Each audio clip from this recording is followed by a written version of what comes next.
of the internet. Welcome back to my channel, or welcome to my channel if you're new.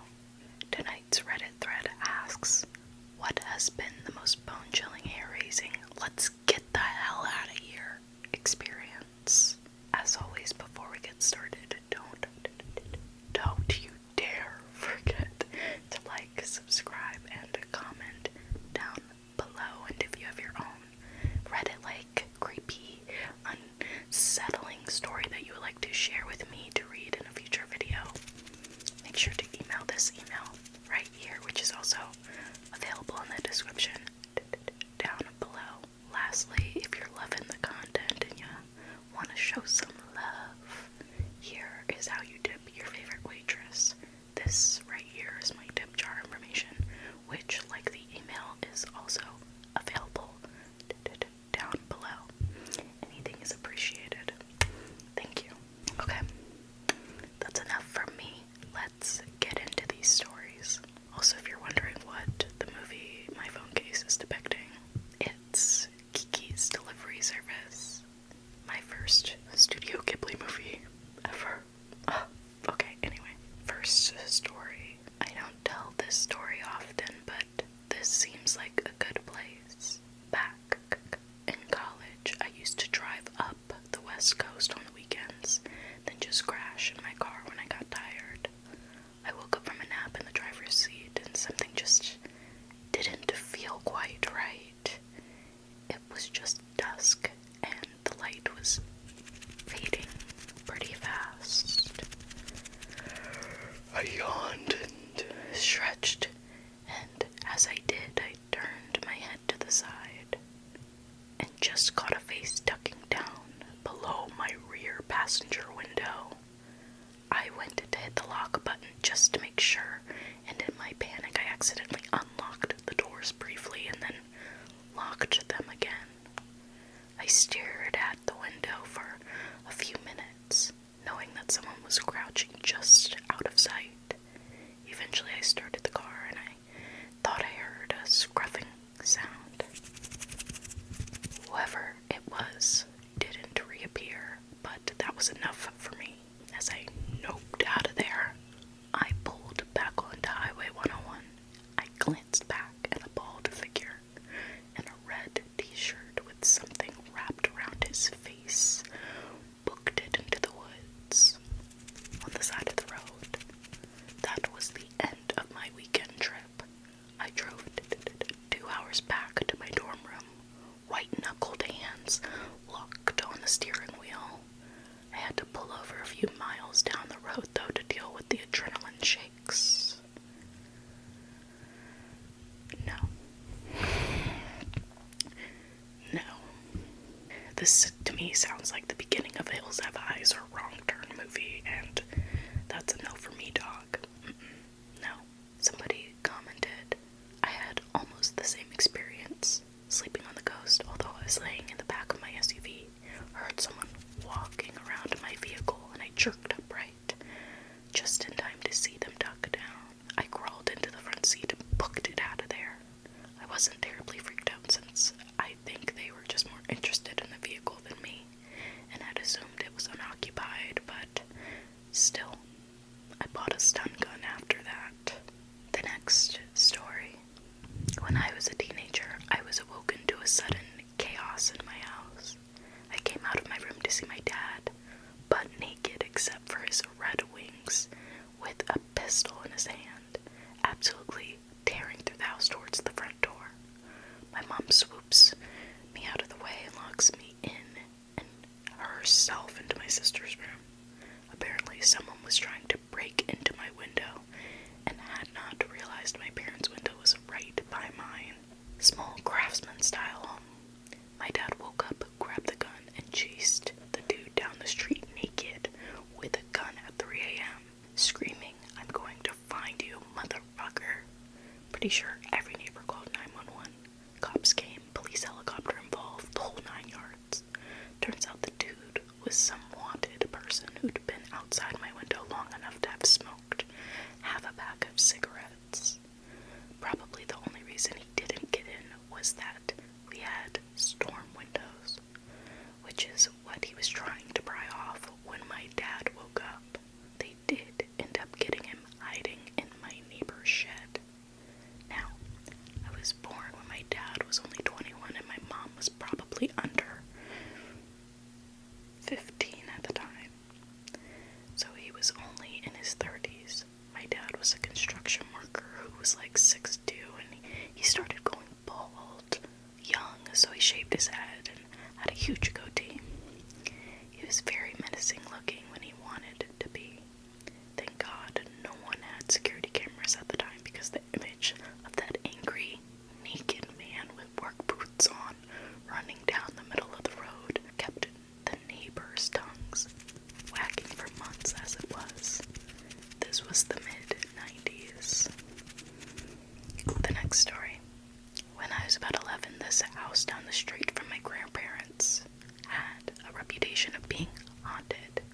One day I was walking to the shop to get supplies for my grandparents, and I saw the owner of the house outside. He was just about my dad's age and started talking to me.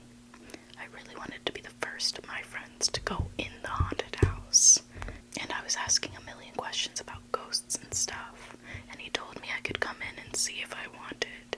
No, no, no, no. Stranger danger, stranger danger. No. I said I had to go, okay good, and do my errands, but he was pretty convincing and promised he wouldn't tell anyone. So, up his driveway and into the haunted house we went, but I heard him lock the door when we got in, and for some reason I was hyper aware of it.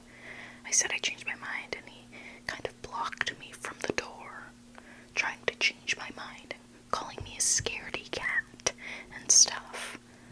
I don't remember exactly what happened for him to let me out, but he did, and I ran for my life. Sat at the shop for ages, just shaking and wanting to puke without even knowing what I was scared of. Anyway, turned out later it wasn't a haunted house. The guy was a pedophile. His house burned down while he was in prison. I'm so happy this person got out. Okay, the next story. Oh, I have one. Okay, so I'm in middle school, 6th grade I think, and get to my bus in the morning and had to walk about a mile or so back out of our neighborhood. About 6 a.m. I'm chilling waiting for the bus alone.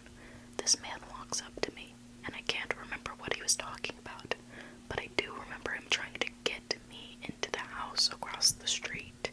I kept telling him no, and that if I did that I would miss my bus and I'll get my ass whooped.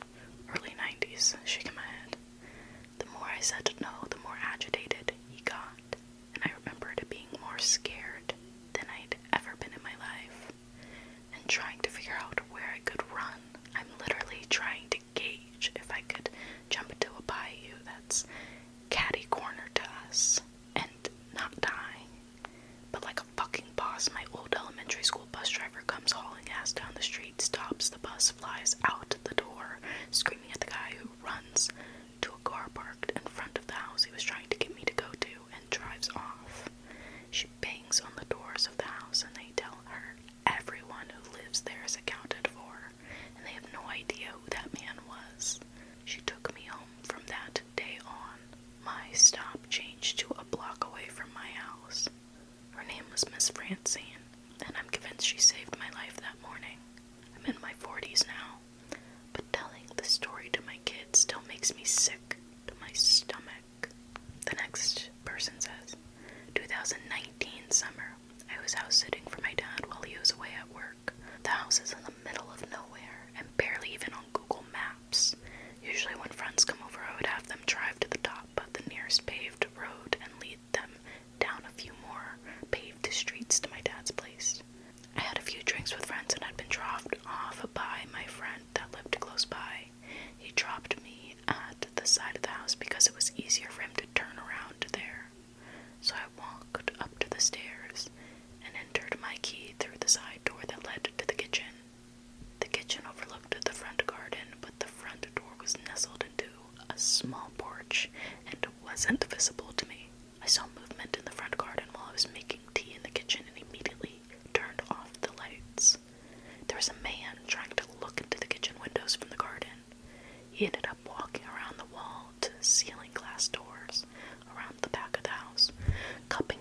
comes into the class trying to look in.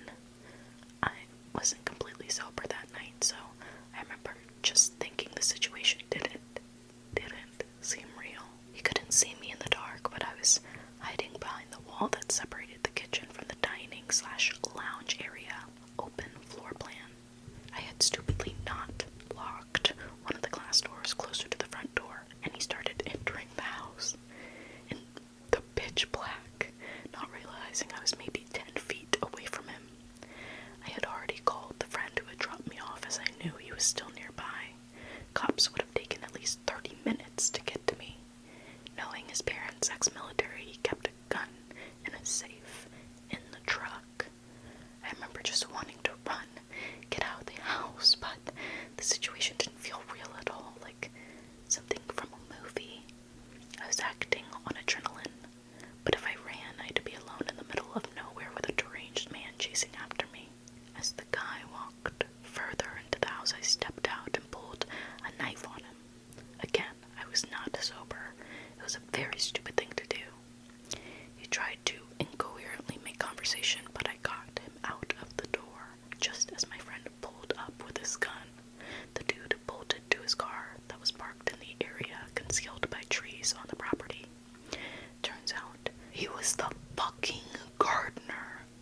He had been keeping tabs on me, knew I was out sitting alone for my dad while he was out of town, was very high on meth. He admitted to me while I had the knife out, and had been waiting on the front porch for me to come home, except I had used the side door that night, something I never usually did. If I hadn't used the side door that night, I have no idea what would have happened. I also have no idea what would have happened if my friend hadn't come back when I called him, because the guy was starting to get aggressive and trying to come towards me right when my friend got there with his gun. We like to joke about it now, but it was the worst scenario I've ever experienced in my life. Oh, who is it, honey? Oh, don't worry, it's just your neighborhood friendly meth gardener, making sure you made it home safe. That sounds like a typical day in Florida. The next story was walking from a local shopping mall to a train station so I could go home. The shortcut went through a huge, long tunnel and was out of sight from the road, and wasn't used unless you knew the area. When I got to the tunnel, I looked up and saw one guy standing right at the other end of the tunnel, in the middle, just looking in my direction, like he was just waiting. Every hair on my body stood up on end. I felt like I needed to vomit, and before I knew what I was doing, my feet turned me around and started walking fast away. He started walking after me and said, "Don't worry, it's not like I'm going to blank you." I ran and walked right on the edge of the highway in plain view of cars in case he ran after me. I couldn't stop shaking for an hour. I'm so shook that I can't even read the last sentence. That man's dick would have meant my stun gun, and then I would have walked away. The next story says, one time I was out in Colorado with some buddies hiking near the top of a mountain. Some bad weather started to roll in, but the top was only 15 minutes away, so I went ahead while they went back down. As I was getting to the top, I felt static in the air and my hair started to stand up. I immediately started to panic because I thought I was about to get struck by lightning, so naturally I ran down without ever getting to the top. I'm not sure if I was about to get struck by lightning, but I sure as hell wasn't going to stand around and find out. You were absolutely about to get struck by lightning. Oh my goodness. The next story. Hiking in the Rocky Mountains on a trail I knew pretty well. I was leading a group of kids, maybe 20 or so middle school aged children, from a camp where I worked. I turned a corner and saw a jawbone of a deer. Pretty cool. Showed it to the kids. Didn't have any flesh on it, so I assumed it was pretty old. 100 feet further down the trail, I find another bone. Femur, maybe. I specialized in insect population, not deer anatomy. This one looked a little bit fresher. face down. Another bone. I'm getting a little nervous at this point, so I explained that maybe we should probably turn around and head back. All my students groan that they want to see more dead stuff, but I shepherd them down the train and back to camp. 2 days later, we get a call from the camp that says someone's been attacked in the area by a mountain lion. Apparently, a mountain lion had set itself up in the caves on the cliffside, and it had gotten pissed when someone got too close. I'm glad we left the area, even if my students would have loved to see more dead stuff.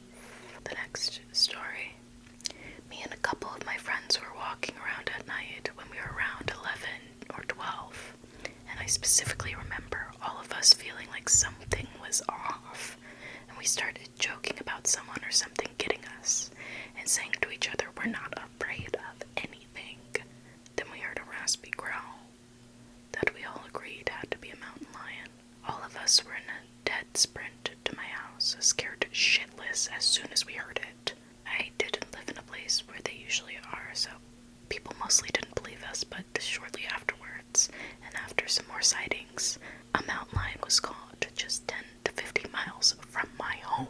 In hindsight, it definitely wasn't very close to us, and we didn't actually see it, but we definitely exaggerated and acted like it was right next to us. The next story.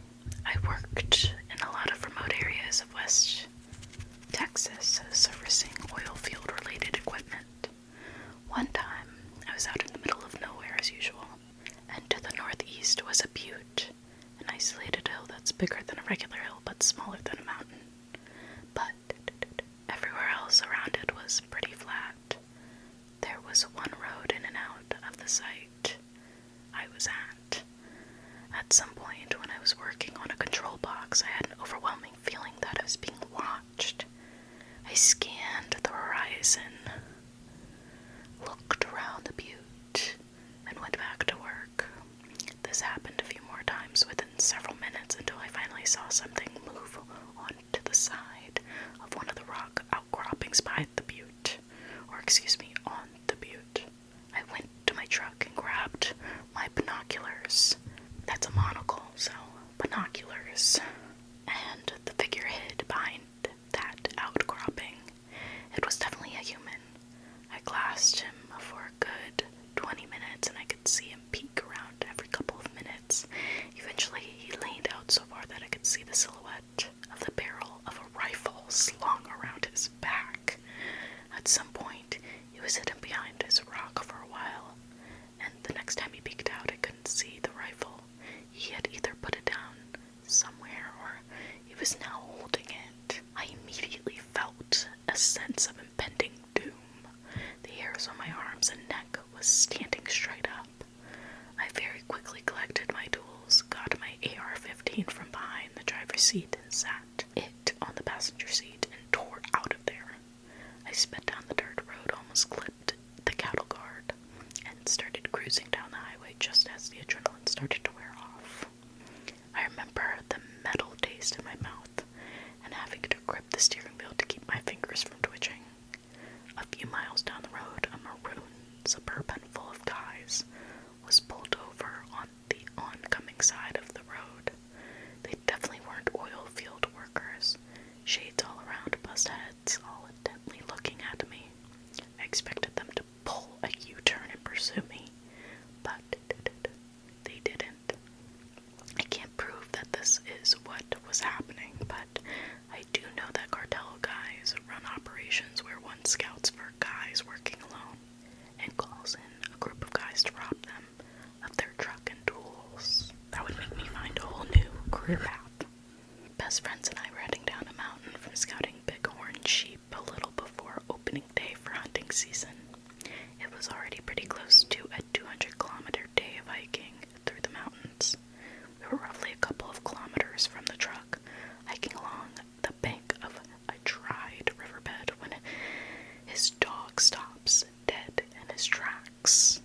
We thought he heard a squirrel or something, like normal, so we keep walking. In an absolute flash, a bear, must have been a black bear, gets up about 20 feet from us and bolts off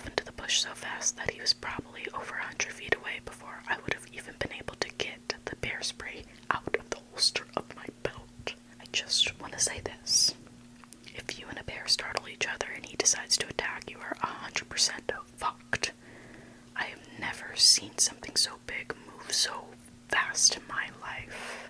Somebody commented on this story and said, I like to photograph bears. Watching grizzly fish is a real sobering experience. Seeing an 80-pound animal run through what is waist-deep water on you, covering 20 yards in a few seconds. Yikes. The next story.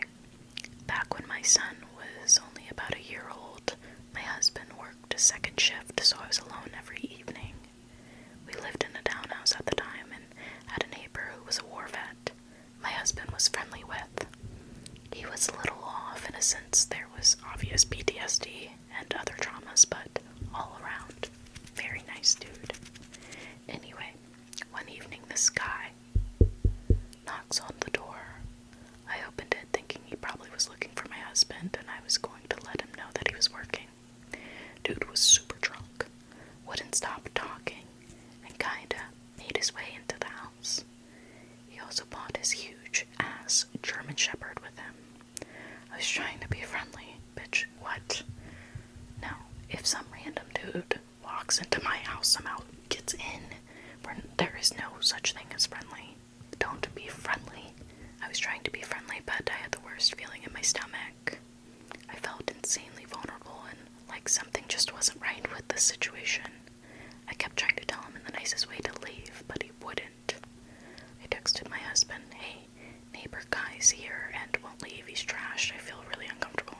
I texted my husband, hey, neighbor guy's here and won't leave, he's trashed, I feel really uncomfortable. Hold up, rewind. This is not a random guy, this is the neighbor, okay? I fudged up somehow. Still, there is no being friendly. My husband texted his buddies that lived in a few apartments down, and they came over immediately. They got the dude out of the house, and not even 20 minutes later I hear a noise outside, and this guy's trying to rip the license plate off my car. My husband's friends heard it, or saw it. I'm not really sure, but they came over and were more aggressive about him going home and leaving me alone. And he did. So I thought. A few hours later, my husband gets home and sees this guy hanging out crouched behind some cars. He goes up to him and asks him exactly what the fuck he's doing. I don't know the exact details because I stayed hiding in the house, but this guy had ropes and some other weapons on him and full intentions of doing horrible things to me that night. It makes me sick to think that if my husband's friends wouldn't have come over as fast as they did to help me, my poor son would have watched something horrible happen to me. Or even what he would have done to my child. Your husband's friends are some real ones. Also, did y'all call the cops? I need to know. The next story. I must have been around 10 or 12 when this happened. I was walking back home one afternoon around 3 or 4 p.m. after strolling around the neighborhood, which was usually safe, friendly, and quiet. I was on the opposite side of the block, the houses behind ours, which wasn't an issue because there happened to be a park that went across the whole block and connected to the other side, so you didn't have to go around the whole block. So I was only a few houses away. I went through the park, a park I had played at my entire childhood, without paying much attention, when about halfway through this guy who I didn't know, definitely older than me, wearing a hoodie, started calling me. Dude, come over here for 1 sec. What do you want? Come here, I just want to ask you something. Okay, ask me from there. No, come over, please. No, tell me from over there. At that point, another dude that was sitting next to him gets upset. I hear a "that's it," and they both stood up quickly and started making their way towards me. I can't recall how far they chased me after that, but my instincts just told me to run like hell, and I did. To this day, I still don't know if they were gonna mug me, if they were just taking the piss, or what was happening, but it definitely scared kid me. A person commented on this story saying, this is very similar to a situation that happened to me. I was 10 on Main Street in a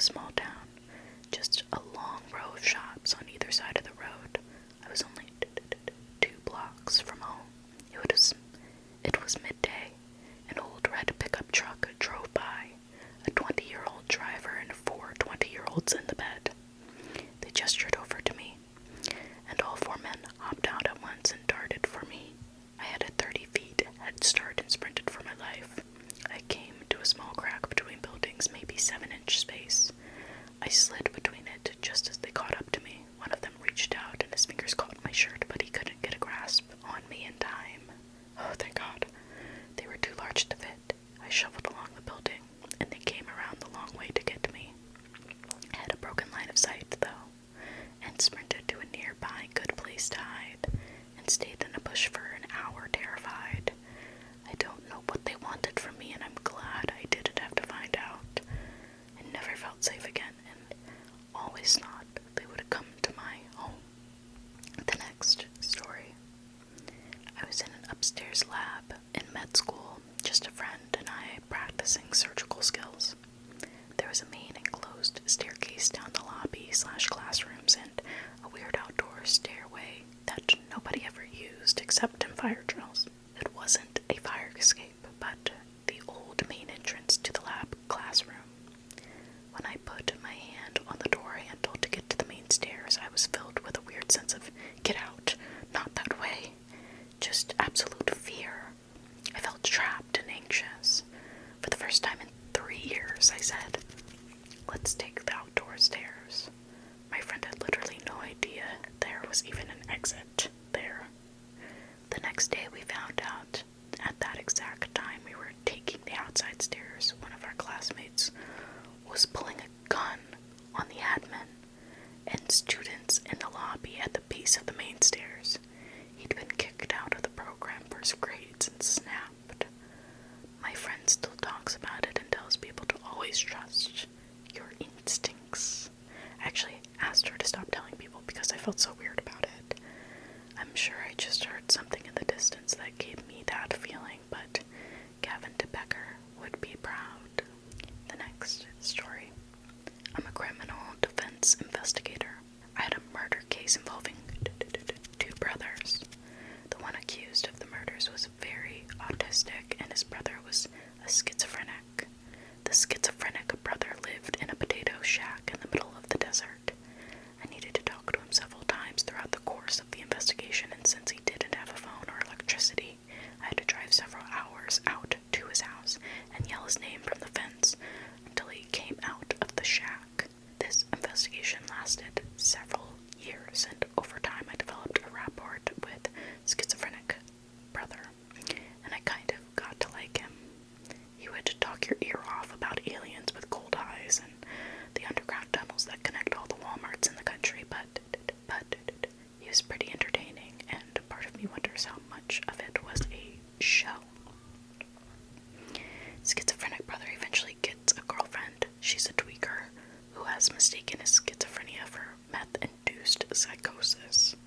I talked to her a few times in jail when she was sober, and she was surprisingly charming and insightful. The last time I got to see the schizophrenic brother, it's a dark winter night, and the tweaker girlfriend is there. She's lurking in the shadows and staring daggers at me the entire time I'm talking to him. I cut off his conversation about the speakers and his fillings and walk back to my truck and leave. A minute later, schizophrenic brother comes running out and tells me he wants to show me something in his shack. He's never invited me inside before, and I'm not thrilled by the prospects. The whole thing feels off to me, so I tell him I have to get going and start the truck. The look of relief on his face when I declined to go inside convinced me that the tweaker girlfriend was waiting behind the door with a hammer or something. A few months later, I learned that she shot him in his sleep and stashed his body in an old refrigerator. She has since pled guilty to his murder. The next person. A lot of years ago, I worked at the Cincinnati airport as a ramp agent for now defunct Comair Airlines. I was working a departing plane by myself, so I was hustling around to get the baggage door closed, signaling the pilot on engine startup procedures, and I still had to unplug the power card and marshal the plane out. The power card was a diesel generator parked behind the starboard wing, the cable plugged into the jack on the plane's belly. The pilot signals me to disengage it, so I acknowledge him and run my position in front of the nose out toward the wingtip and back in, following the trailing edge of the wing. The exhaust from the turboprop engine elevation is several hundred degrees, so you have to duck under the jet blast to reach the jack. I shut off the power card, reached the jack, unplugged it, and threw the cable clear, latched the door, then started running back towards the nose of the plane to get the plane rolling. Hurry, hurry, hurry. I'd only run a few steps when the left leg just didn't drop.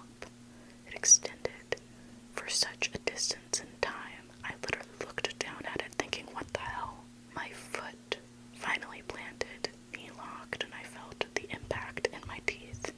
My stride was interrupted, and I'd literally been turned 90 degrees, now running directly away from the plane. That's when I realized my next step would have taken me through the propeller. That's the closest thing I've ever come to fainting. I have no idea what caused that change in stride, but I'm certainly glad of it. The next person says, a friend and I were exploring an abandoned factory in North Philadelphia about 8 years ago, and when we got to the 3rd floor, I discovered a booby trap in the stairwell. Basically, it was a trap wire that swung down like an axe from the ceiling. Right as that fully set in, we heard someone from above shout, "Yo!" Time to go. I've never covered that much ground so fast. I think we were 2 or 3 blocks away before we realized we were riding each other's bikes. My wife and I were on a search mission for some missing fern pickers. We were volunteers with the local search and rescue team, SAR. We decided to stay and search the area that night and had built a pretty nice flare. We decided to stay and search the area that night and had built a pretty nice fire. We were sitting there and it's about 2, hoping this dude would wander into the camp. I heard animals around us throughout the night. No surprise, we're in the middle of the woods. I'm used to animals stalking around outside my camp. I knew there were 2 animals, one on each side of us. It was about that point when we heard a bird chirp. It came from about the place. I figured one of the animals there, then another from the opposite side. I immediately realized we were being watched and stalked by at least 2 cougars. We very quickly climbed into the back of my truck. It's got a camper shell and is outfitted for truck camping. Cougars chirp like birds to communicate. Okay guys, on that note, I'm going to stop the video. I hope you guys enjoyed. Thank you so much for watching. As always, don't forget to like, subscribe, and comment down below. And if you have your own Reddit-like story, make sure to email it to this email so I can read it in a future video. It does not have to be your own story. Just let me know the details. Lastly, if you're feeling generous and are loving the content, make sure you show some love. Here is my tip jar information, which is also available down below. Thanks so much for watching, guys. Namaste. Have a nice day.